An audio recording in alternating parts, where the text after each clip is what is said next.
Nyanyikan lagu ulang tahun, polisi tangkap Bang Jago yang aniaya sopir truk di Kulon Progo. Baru-baru ini sempat viral aksi koboi jalanan yang melakukan pemukulan pada sopir dan kernet truk di Jalan Wates, Purworejo, Temon, Kulon Progo, Yogyakarta.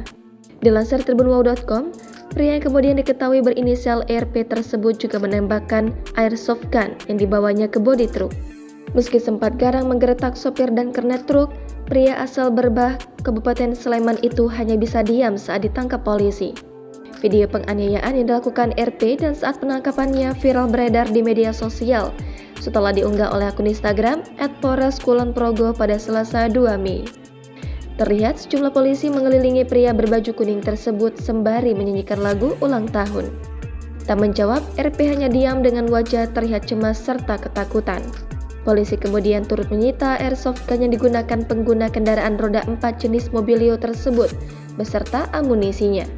RP kemudian dihadirkan dalam konferensi pers di lobi Polres Kulon Progo pada Selasa 2 Mei dengan kepala yang telah pelontos. Sebelumnya saya minta maaf kepada semuanya.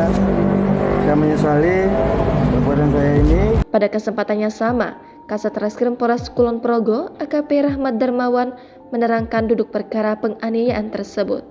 Dijelaskan kemudian dalam kolom keterangan mengenai kronologi penganiayaan yang dilakukan RP tersebut.